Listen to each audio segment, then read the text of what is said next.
Hi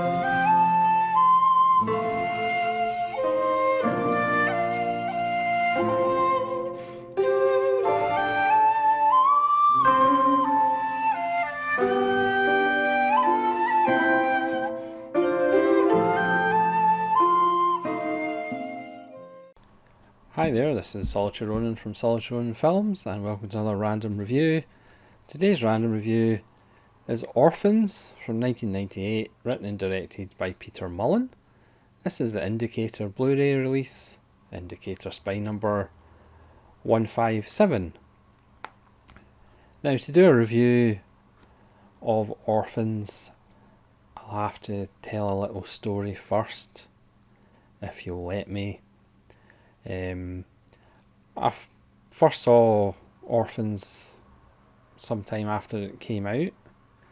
Gary Oldman's Nil by Mouth was out at the same time, a film that I really didn't like. Obviously Kathy Burke has a great performance in that, but Ray Winston doing Ray Winston and just swearing a lot, just because his daddy never told him that he loved him. Obviously that's a reductive review of Nil by Mouth, but I wasn't really impressed by Nil by Mouth, even though everybody thought it was amazing. And my initial reaction to Orphans was better, but I thought it was good, but I still wasn't that impressed with it.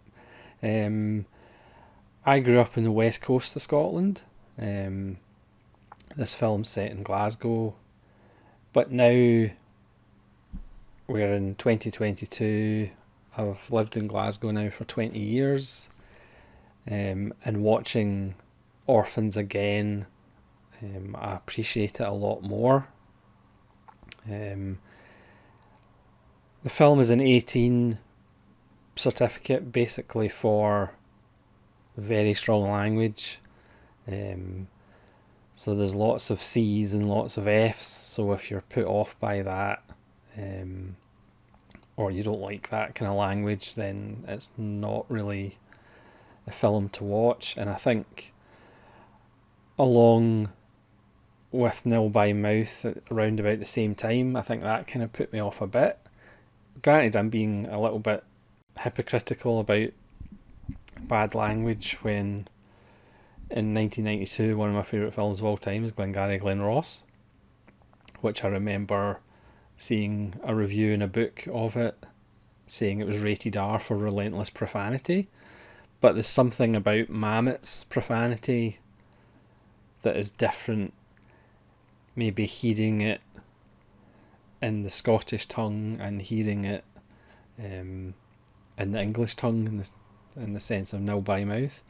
So that's a kind of rambling, not excuse for my initial reaction, because I still thought it was a good film, but I didn't really think about it that much in the following 20 odd years until Indicator actually released this.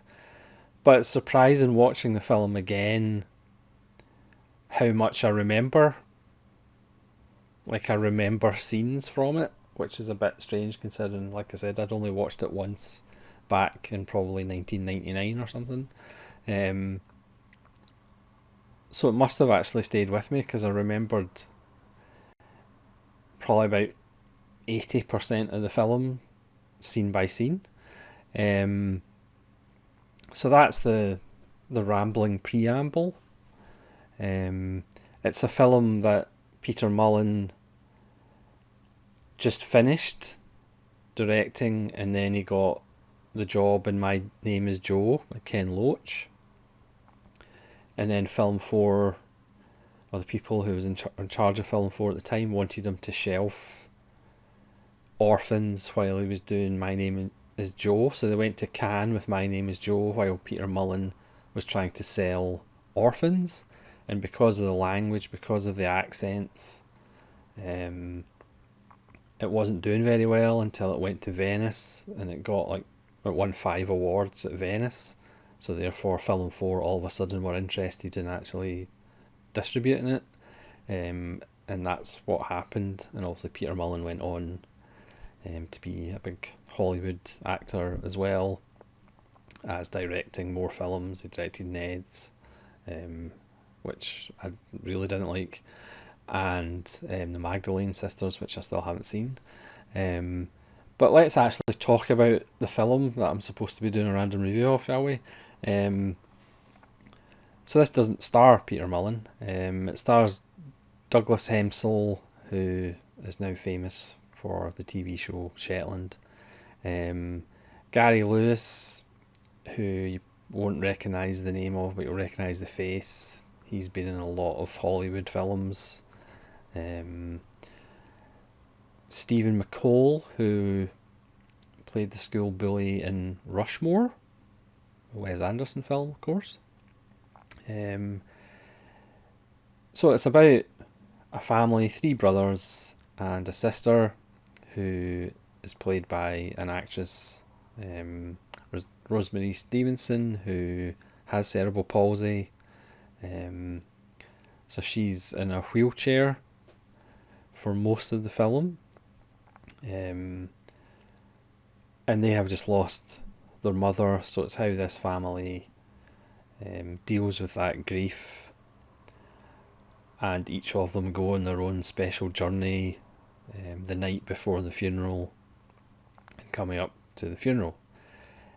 Now again, the first 15 minutes, there's lots of strong language. The characters aren't particularly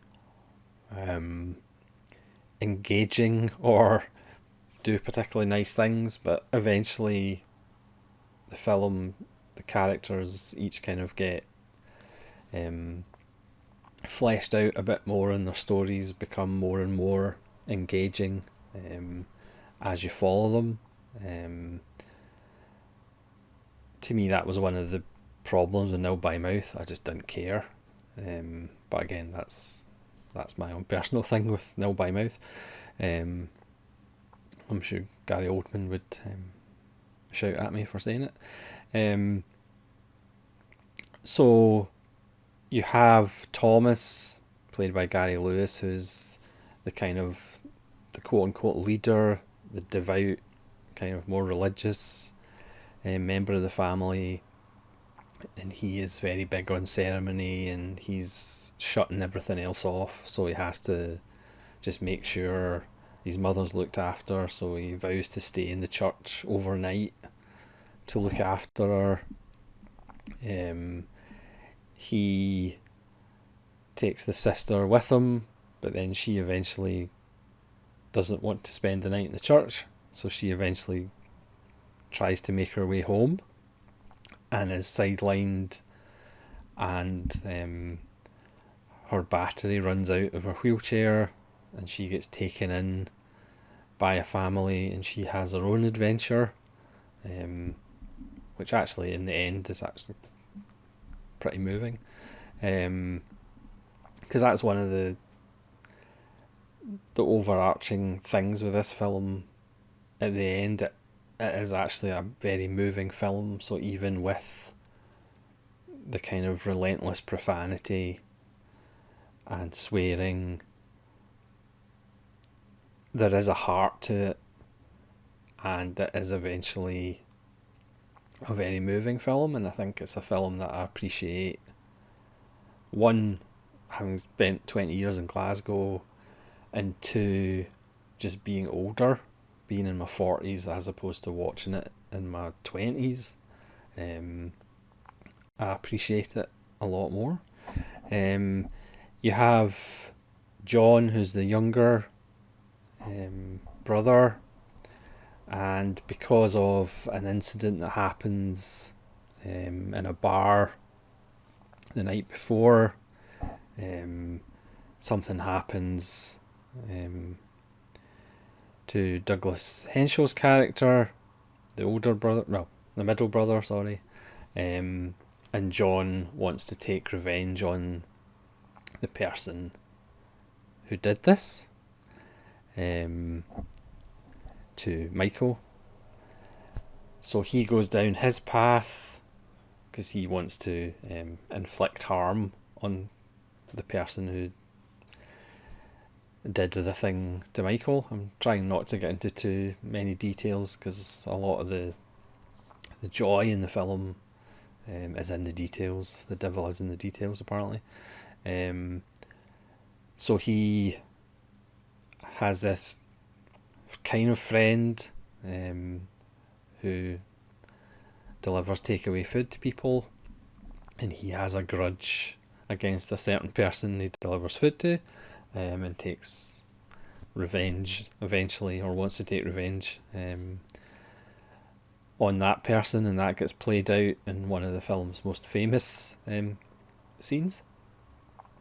So he wants to do harm to this guy, so he goes down that road.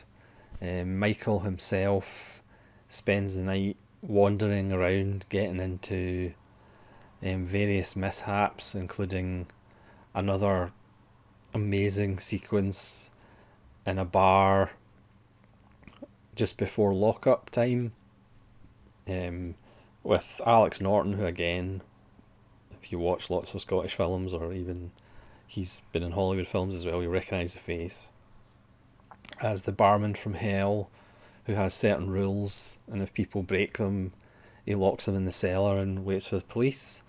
So Michael is bundled into the cellar, and he meets some oddballs who have transgressed the barman's rules, including a character with a hilarious voice. And he just, again, he is pushed towards more extreme actions as well, as the grief and how to cope with the grief manifests itself. Because again, it's all about, one of the things I don't like about being Scottish or living in Scotland is the whole hard man thing, the whole hard man ethos, which, strangely enough, I am not a hard man, as you can probably tell. It's just that whole machismo and is just baffling, and this film tries to address it. I mean, Scottish men do have a problem in general, like emoting and actually opening up, and you have to be this, hard man. So this film kind of tackles some of that while taking the mickey out of it, and showing the stupidity of it, and it does that very well. But again, it's just in the backdrop of grief, and how that grief can force you into anger, and obviously not thinking in a logical manner.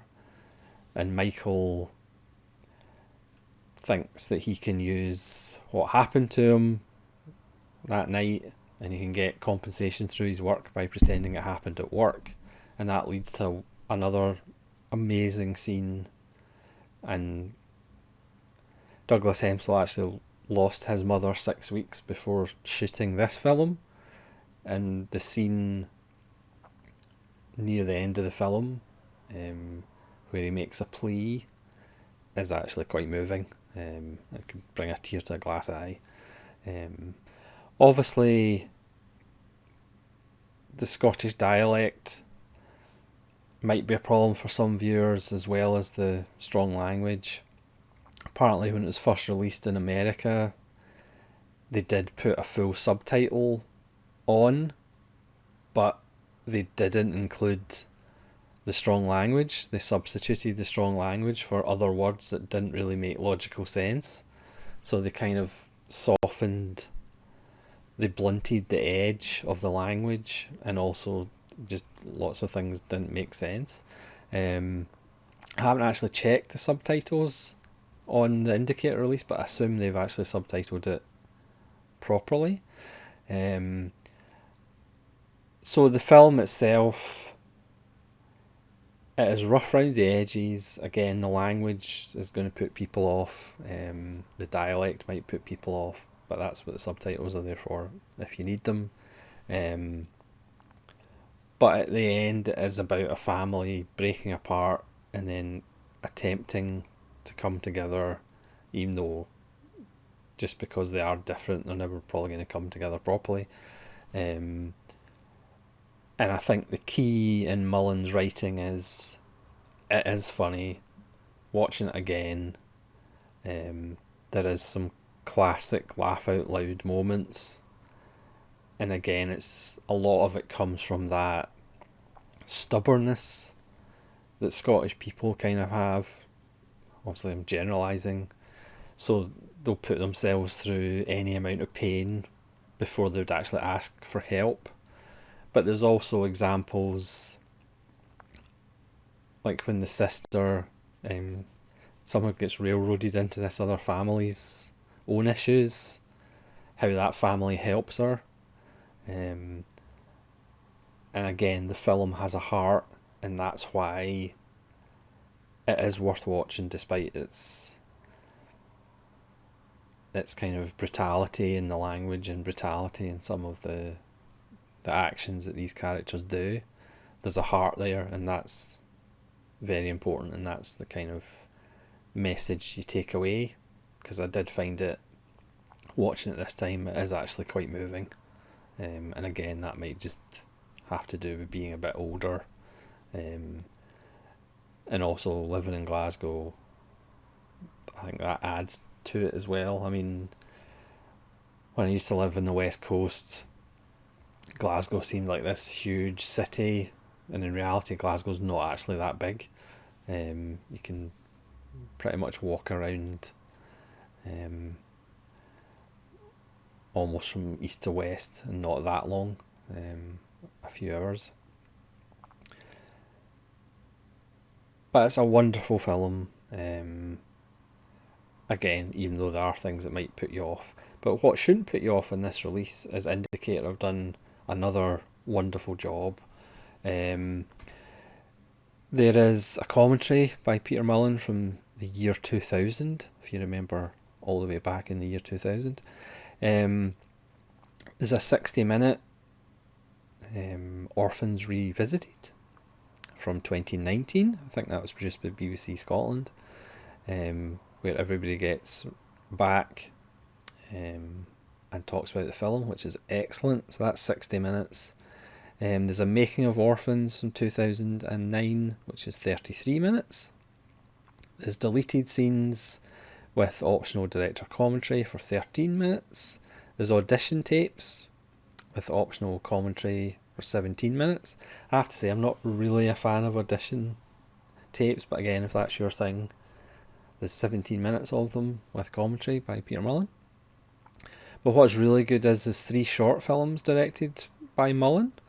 So there's Close from 1994, which is 17 minutes, which is about a man who lives in a close or a tenement in Glasgow, and he's just had a baby, well, not personally, and there's a comment by a neighbour which sets him thinking that the people in the close are scumbags, and he ends up killing them all. It's played by, the lead character is played by Peter Mullan himself. So that one's enjoyable. And then we have Good Day for the Bad Guys from 1995, which is 23 minutes, which is a dark look at the pantomime world. There's a little bit of Jimmy Krankie in there, and if you don't know who Jimmy Krankie is, I suggest you Google Jimmy Krankie, the Scottish pantomime phenomenon. It's quite dark. Again, Gary Lewis and Peter Mullan star in it. And the last short film is Fridge from 1995, which is 21 minutes, and it's probably the best one, about a couple of Neds, non-educated delinquents, which is the definition apparently, who chase a boy into an abandoned fridge in the back court of a group of tenements, and there's 2 homeless people who try and get him out because he's trapped in the fridge, and all the people in the close who look down on the back court pretty much ignore them because of who they are. And it's a race against time to get the boy out of the fridge in which he's trapped. It's simple but effective, because again, it's about class. It's about people ignoring helping each other when it's literally happening in your back garden. Again, strong language, brutal, but it is a really good little short film. Because that's the thing, you do find with a lot of directors, you get the extras of their short films on releases, and to be honest, most of them really aren't that good, and you're not really going to watch over and over again. But these three by Peter Mullan are actually things that I would probably watch again, and especially Fridge, because I think that's an excellent short film. So there you go, Orphans. That is multi-region, ABC. Again, a film that I wasn't that big a fan of when I originally saw it in 1990, blah blah blah. But seeing it again, it's really good. It's moving, it's got a heart, it's funny. It has one of the best people getting splashed by a puddle in cinema history. It has some wonderful lines. Obviously, the scene with the image on the cover is an absolute classic, as is the line that precedes it. And the delivery by Gary Lewis is an amazing delivery of a certain line. There's a lot to like about it, but again, it comes with an 18 warning. It is rough around the edges, and again, the language is brutal and doesn't pull any punches. But if you can get past that, it is another wonderful indicator release, especially with the extras, and a wonderful Scottish film. So that's Orphans. Thanks very much for watching this random review. I apologise if I rambled a little bit too long. But let me know if you've seen Orphans and what you think of it. And hopefully you'll join me again for more random reviews, where I will try and do a better job and be more clear and succinct with what I'm actually trying to say. This is Solitary Ronin from Solitary Ronin Films, saying cheerio.